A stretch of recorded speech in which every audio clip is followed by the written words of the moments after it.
The outpost on Moon Delta 6 was cold, silent, and full of fear. Not fear of the darkness, or even the alien beasts outside the fences, but fear of her. She walked like a shadow through the metal halls, tall and strong, her skin marked with deep blue battle tattoos. Her armor was scratched, her shoulders broad, and her eyes, a glowing silver, held no kindness. She didn't speak. She didn't smile. She had no name, at least not one anyone dared to ask. The others whispered when she passed, but always after. She had gone. She's the one from Sector 12. They said she ripped a raider in half with her bare hands. No one's ever seen her sleep. She had been assigned to Delta 6 as a punishment. Her own commanders didn't want her near their people anymore. She was too dangerous, too violent, too cold. So they sent her here to a forgotten moon with a rusty supply station and weak defenses. She didn't care. She didn't speak. She just watched Dot, and that's when she saw him. He was human. Young, dirty, and always busy fixing something. His name was Callan, and he wasn't a soldier. He worked in the engine bay, repairing cooling systems and welding broken hull plates. He didn't carry a gun. He didn't even wear armor. And somehow he wasn't afraid of her. The first time they met, she was guarding the fuel depot. He walked by, hands full of metal parts, grease on his face. He looked straight at her, didn't flinch, didn't look away. He just smiled and said, "Morning." She said nothing. The next day, it happened again. He passed her, gave a short wave and said, "Hey there, beautiful." Everyone nearby froze. The silence was thick. No one ever spoke to her like that, not even commanders. Some thought he would die on the spot, but she didn't move. Her silver eyes blinked once. Then she turned away. That night, she stood, alone on the roof of the outpost. The stars stretched above her. Cold wind brushed against her armor. Her fists were tight. What did he mean? She whispered. Why would he say that? She looked down at her hands, still scarred from old battles. Her arms had lifted thousands of weapons, crushed hundreds of enemies. She had never been called beautiful before. Never even been spoken to kindly. The next morning, Callan passed her again. "You look like you could crush a tank," he said. "That's kind of amazing." Still, she didn't reply. But she watched him longer this time. She noticed the way his hands moved with machines, fast, skilled, focused. She noticed his laugh, the way he fixed broken things without being asked. He didn't belong on a war post, but he made the place feel less empty. A few nights later, she saw him again. He was sitting by himself in the back of the cargo bay, eating something from a metal box. It was cold. She didn't know why she approached him. Maybe it was curiosity. Maybe something else. He saw her coming and didn't run. He just offered her half of his food. "It's not great," he said, "but better than starving." She took the box without a word, sniffed it, then set it down and stared at him. "No one talks to me," she said. Callan shrugged. "Maybe they're scared. Aren't you?" He smiled. "Should I be?" She didn't answer. Instead, she sat beside him.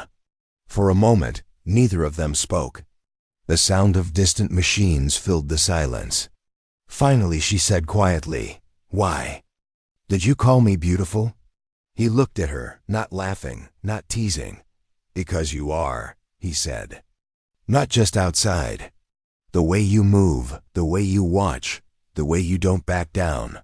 That's beautiful to me." She looked away, something in her chest tight and strange.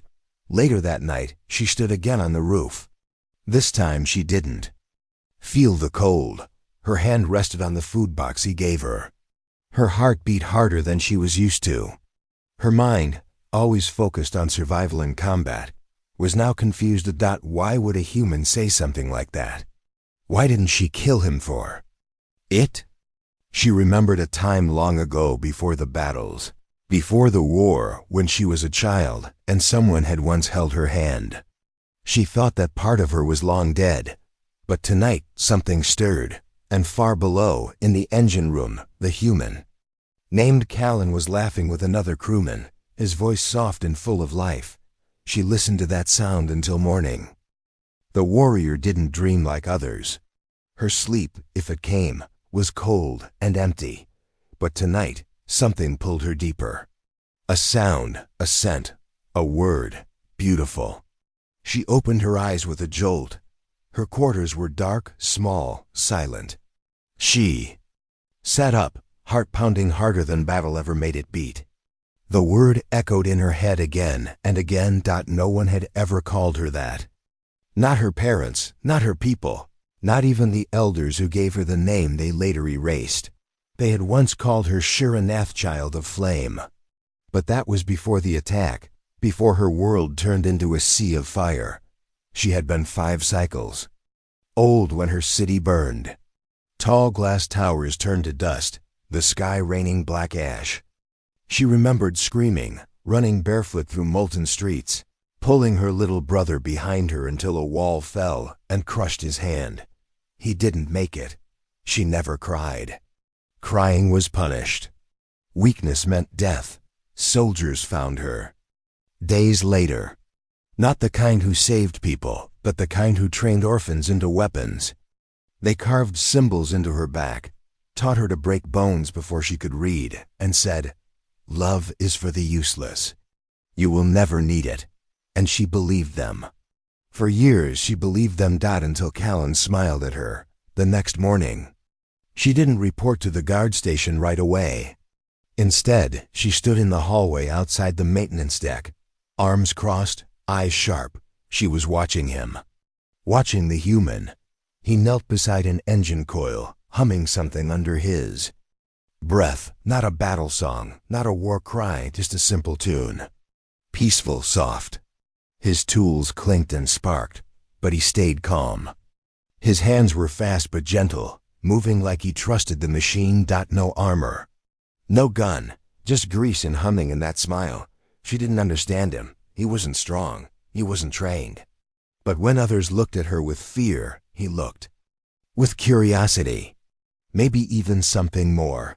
He didn't see her watching, but she heard something strange. His heart. The same heartbeat she remembered hearing the night she stood by him. It was steady, warm, nothing like the cold drum of war she grew up with. She turned to leave, but he called out. "Hey," he said, without looking up. "You ever hum music?" She froze. Her voice didn't come easily. "I do not hum." "Well," he chuckled, "someone was humming last night near the fuel bay. Beautiful sound." Her chest tightened. That had been her. She said nothing, and walked away. But that word followed her like a shadow. Beautiful. Later that day, she sat in the weapon locker alone, her eyes locked on the wall. Her fingers, usually wrapped around cold steel, were now gripping something else, a folded piece of scrap paper. She had picked it up near Callan's workbench earlier. On the paper, drawn in messy lines, was a sketch of her face. Her armor, but different. She looked calm, almost peaceful. There was no blood, no fire, no weapons in her hands. She had been drawn like a person. She crushed the paper in her fist, confused, angry, and yet she didn't throw it away. She tucked it inside her chest plate, next to the tattoos that branded her unfit for bonding. Those old marks still burned. But for the first time, she didn't want to hide them from him. She wanted to ask, would he still call her beautiful if he saw them? She didn't know. And it scared her more than any blade ever had. That night, alarms sounded across the outpost. Not danger, just another system glitch. Still, it sent everyone running. She found Callan in the power bay, working alone again, under the flickering emergency lights. "You shouldn't be here," she said. He didn't jump. He just smiled, wiping sweat from his brow. "Someone's gotta fix the core. Want to help?" She stepped forward, confused. "You're not afraid I'll break it?" He looked up at her, this time more serious. "If you did, I'd trust you had a reason." The words sank into her like a knife. But they didn't hurt. They stayed. As she knelt beside him, holding a power line steady, their arms brushed for. Just a second, her fingers twitched. She almost pulled away but didn't. And he didn't move. They worked in silence. But something between them was louder than any words, something old. Something human. And for the first time in cycles, the warrior, known only by her scars, closed her eyes and let herself feel warm. The station gates hissed open with a loud metal groan. A new ship had arrived. Shira stood silently on the upper deck, her silver eyes narrowed. She watched as 5 soldiers stepped out, laughing, loud, careless. They wore polished armor, too clean to be real warriors. Their badges said, Elite Patrol 7, but their voices carried the tone of boys pretending to be men. They looked around, unimpressed. One of them spit on the landing pad. This is the station with her? One of them smirked. The savage? Yeah, another one said, eyes searching. The one who killed her own commander with a knife made from his rib. They all laughed. Xira didn't move. She had heard things like this before, but down below, in the back of the cargo bay, Callan was fixing a broken food processor, oblivious to the storm that had just walked in. Later that day, she found herself assigned to assist with gate security. It wasn't a task she enjoyed, but she accepted orders without question. She stood motionless as the new team passed through inspection. The same soldier who had laughed earlier slowed his step when he saw her. He nudged his friend. That's her, he whispered, just loud enough. Look at the face tattoos. That's the bonding mark, right? Means no one's allowed to touch her. Too violent. Too broken. The others laughed again. Shira said nothing. Her body remained still, but her fingers curled slightly. Then one of them stepped closer and smirked. What do you think, Beast? Would you rather tear me apart, or do something gentler for once? She didn't blink. She didn't move, but Callan had just turned the corner. He had heard everything. He walked straight up, grease still on his shirt, and stopped between Shira and the soldier. He didn't shout. He didn't threaten. He looked the man dead in the eyes and said, Say something like that again, anywhere near her, and I'll show you how dangerous humans can be. The room went still. The soldier laughed nervously, but something in Callan's eyes shut him up. Shira didn't speak, but her heart did something strange. It beat faster. She stared at Callan. As the others walked away, he had stepped in for her. No one had ever done that. No one had ever defended her when they could stay silent and safe. That night, she returned to her bunk. She took off her armor and stared at the scars on her arms, the inked symbols on her shoulders, the old brands across her collarbone. She used to hate these marks. They were a sentence. Proof she wasn't worthy of touch, of love, of anything warm. But now she wondered, would he still look at her the same if he saw these? She didn't sleep. The next day, the human found his bunk trashed, his tools stolen, his drawings torn apart. No one confessed, but Shira didn't need a name. She knew the smell of cowards and the sound of jealousy. She found Callan by the waste bin, digging out his broken sketchpad. He looked tired, hurt, but not surprised.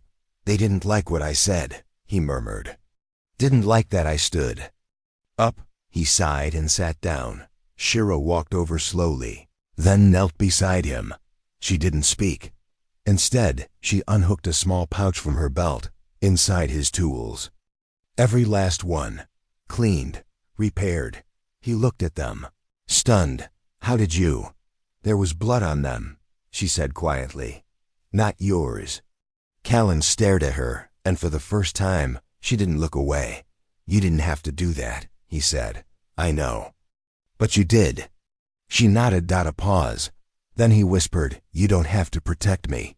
She answered softly, No, but I want to. The words sat between them, heavier than any weapon. Callan smiled, a little shy, a little in awe, and for the first time Shira smiled too, barely, but it was real. Later that night, she stood alone on the outer wall of the station. She looked up at the stars and whispered to them, "I don't know what's happening to me." Her people had called it weakness, this feeling. But if weakness made her want to protect him, if weakness made her feel alive, then maybe weakness was not the enemy. And far behind her, in the dim corridor, Callan stood watching her with quiet eyes, not knowing he was changing something ancient, something cold, something deeply wounded, into something alive again. The storm rolled in without warning. Solar winds, fierce and unpredictable, crashed against the station's outer shields. Lights flickered, screens glitched, doors jammed. Power dropped to emergency levels, and the backup cores began to fail. One by one, the order came quickly, everyone inside. Now, but one person didn't follow that order. Shira was missing.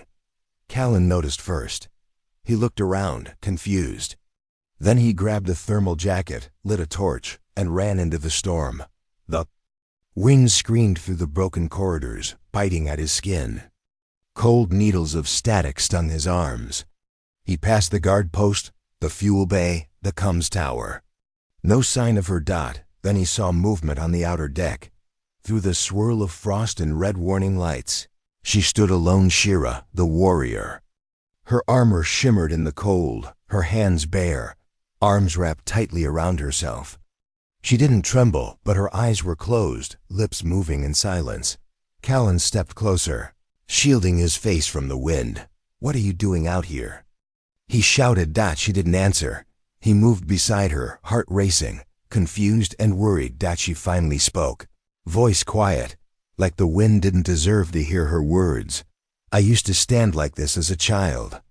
After the training, after they hurt us." He looked at her face. The same calm mask. But her breath came in short bursts, and her jaw was tight with something deeper than pain. "Why?" "They said if we feared the cold, we'd never survive." "The fire." He slowly took off the jacket and held it out. "Take this," he said. She shook her head. "I don't need it." "Yes, you do." Her eyes turned to him. "No one touches me, human. It's the law of my kind. Once touched, a bond may form. And I was marked unworthy." He didn't lower the jacket. "I don't care about their law." She hesitated. Then slowly, she let him wrap it around her shoulders. Her fingers brushed his by mistake. She flinched like she had been struck, stepping back a little. "I'm sorry," she whispered. "For what?" "For being like this. For being built for war, not warmth." He stepped closer. "I've seen warmth in you. You just don't know it's there." She didn't speak. Her silver eyes dropped to the floor. Then a single drop slid down her cheek. She blinked. Confused. It wasn't rain.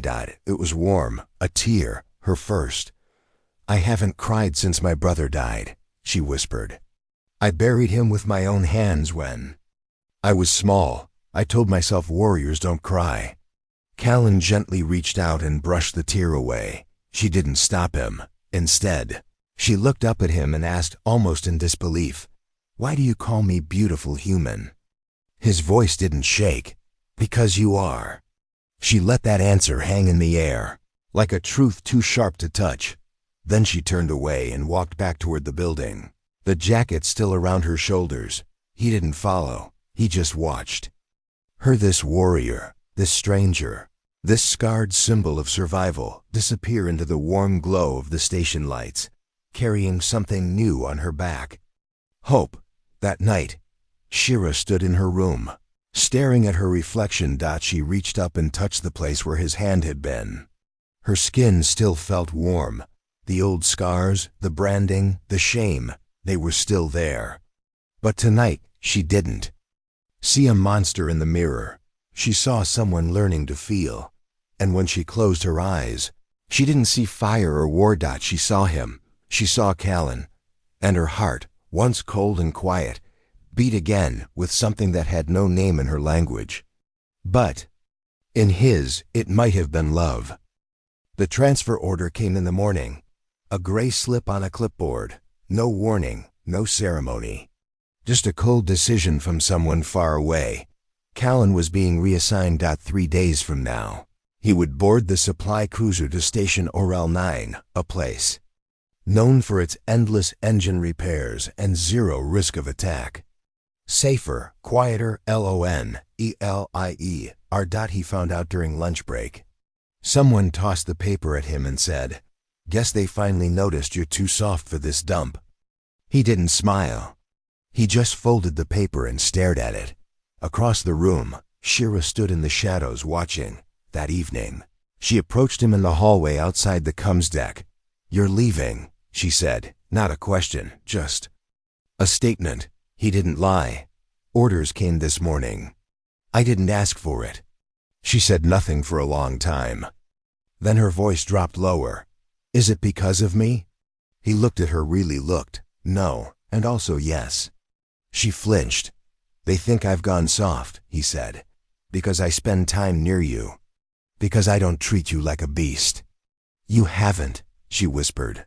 "I know."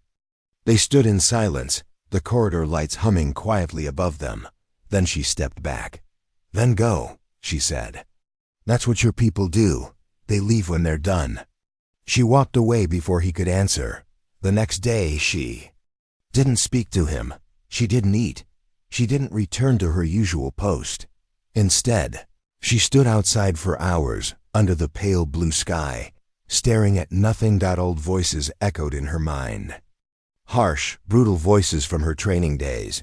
"You're not bond-worthy. No male will ever choose you. Even your own kind will fear your touch."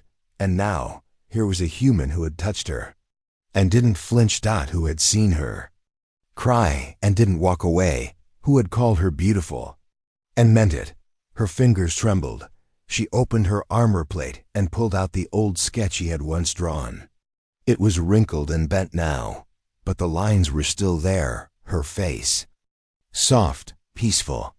The version of herself he had seen. Not the warrior. Not the weapon. Just her. And for the first time, she noticed something faint on the back of her wrist, a glow, barely visible, like a thin thread of light moving beneath her skin. Her breath caught. She tore off her glove and stared. It was real. The bond mark, a sign of soul recognition, a mark that only appeared between two living beings when something ancient, something unexplainable, chose them. Her people believed it could only happen between equals, and that she was unworthy of it. Yet here it was, blooming across her skin like fire under glass. She ran to the med bay, scanned herself, checked her blood levels, neural pathways, energy fields. Everything said the same thing. The bond had begun. Not from her choosing, but from something deeper. And the source was Callan. She collapsed onto the cold bench. No training had prepared her for this.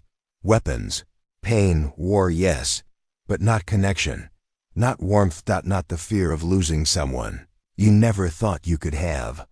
On the morning of Callan's departure, she didn't show up. He stood at the gate alone, gear packed, jacket zipped.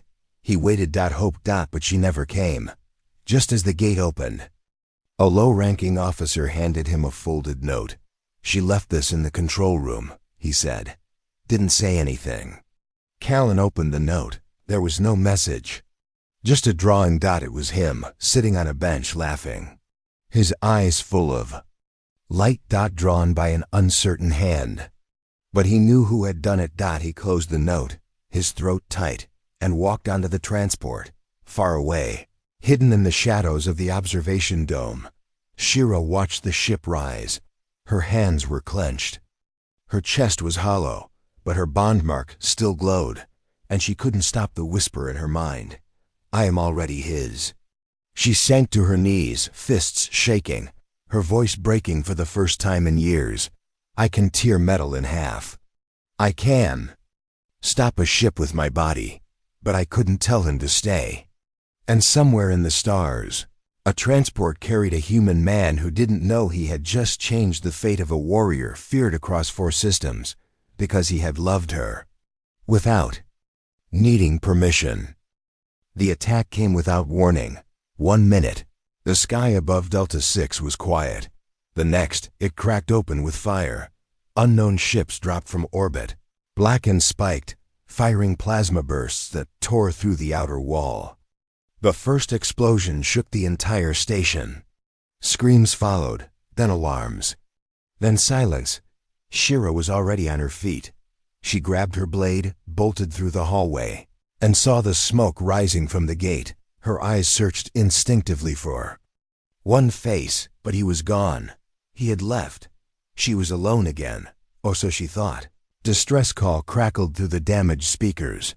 All units, breach on the west wing, unknown enemy.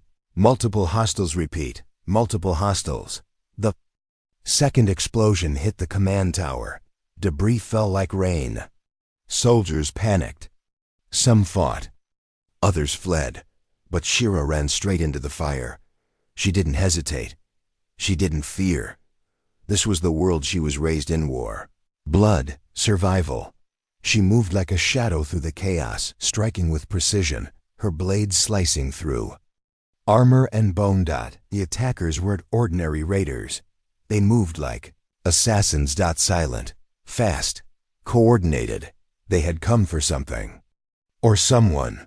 She found a group of injured soldiers in the north corridor, bleeding, gasping, trying to hold the line. She stood in front of them without a word and blocked the next wave alone. Her armor cracked. Her arms bled. Still, she stood. Still. She fought until she heard it. A crash. A ship landing. But not from the enemy. From the sky above.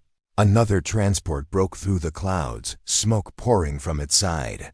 It landed rough, scraping the landing strip, sparks flying, and from the broken door, limping, one hand pressed to his ribs.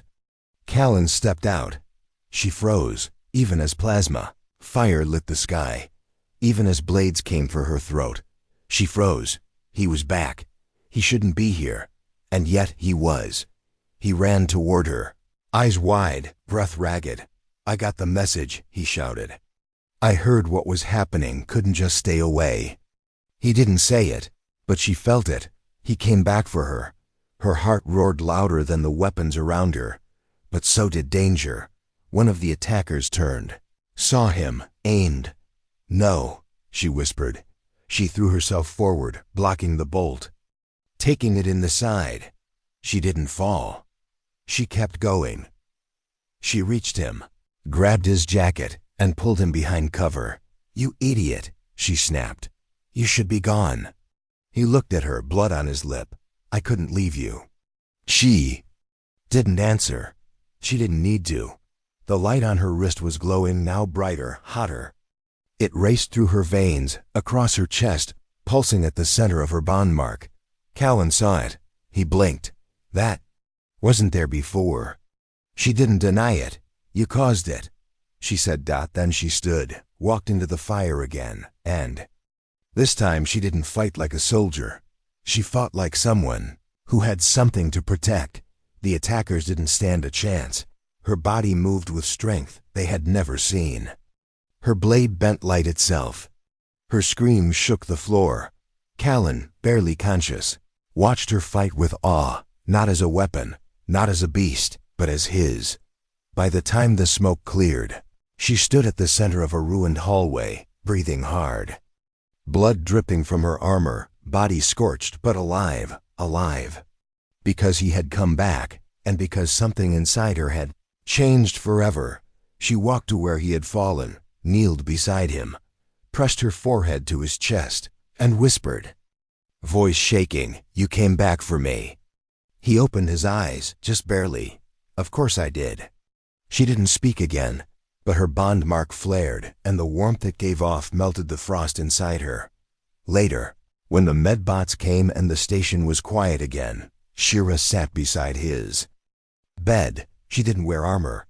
Just a simple cloth wrap, her tattoos exposed. He woke slowly, turned his head. She was already watching. "Is it real?" he asked. She nodded. "The bond?" "Yes," he smiled faintly. "I'm not afraid of it." She reached out slowly and took his hand. This time she didn't shake. This time she didn't hide. This time she let herself feel. And he whispered, "Still beautiful." She didn't cry, but her grip tightened. Because now she believed him. And now she believed in them. The station was quiet now. The fires had been put out. The walls had been patched. The enemy was gone, but something deeper had changed, something no one could see on the surface. Shira walked the halls without armor. No helmet, no blade, just the soft cloth wrap over her shoulders, and the silent glow of her bond mark still faintly pulsing beneath her skin. For the first time in years, no one looked at her with fear. They nodded when she passed. They moved aside with respect, not panic. Some even whispered her name, Shira, the warrior who held the line, the woman who protected them all. And somewhere inside her, the child who once stood alone in fire, was finally quiet. Callan was healing fast. Human medicine wasn't as advanced as Shira's kind, but the machines helped, and so did the people. More than anything, so did she. She brought him water without being asked, sat beside him for hours, saying nothing. Sometimes he caught her tracing the lines on his hand with her finger, like she was memorizing him. Once, he opened his eyes and said, "You're always watching me." She replied, "I never got the chance to watch someone live." When he was strong enough to walk again, they stood on the roof of the station. Under the stars. No alarms, no danger. Just silence. And sky. She leaned against the rail, staring upward. "This is where I used to come," she said. "Before you arrived. I watched the stars and convinced myself I didn't want anything. Not peace, not a name, not someone beside me." He didn't speak. She turned to him slowly, voice softer than it had ever been. "You changed that." He stepped closer, not speaking, just listening. She reached into her belt and pulled out a small crystal chip. "I was told to destroy this years ago. It contains the record of my old name. The one I was given before they erased me." She held it out. He took it gently. "What does it say?" She looked up at him, eyes glowing. "Shiranath. It means she who rises after flame," he smiled. "Fits." She took a breath, and then, without warning, she placed his hand on her bond. Mark. The light flared, not painful, not wild. Warm. Alive. The mark spread slightly, glowing brighter, lines wrapping around her collarbone, circling her heart, then fading gently into her skin. She didn't look away. "I fought every bond," she said. "They told me I'd never feel it, that no one would ever choose me, that I wasn't built for love." He stepped forward, both hands now holding hers. "You were built for more than they ever understood." A long silence passed. Then she asked, "Do you still call me beautiful?" He smiled. "No, I call you mine." She didn't answer right away, but then she leaned in, forehead against his, heart pounding through both of them. And in that moment, with the wind brushing past and stars spinning overhead, she gave her answer, not in words, but in the way she held him, the way she finally let herself fall into someone's arms, not to fight, not to strike, but to be held. To be chosen. To be loved. Later, as the stars shifted above them and the world below slept, two figures remained on the rooftop. A warrior who had never been touched, a human who never knew his kindness could change a life, and between them a bond that no one could break. Not by war. Not by scars, not by the past. Because in the end, she had asked a simple question: "Why do you call me beautiful, human?" And he had answered with his heart,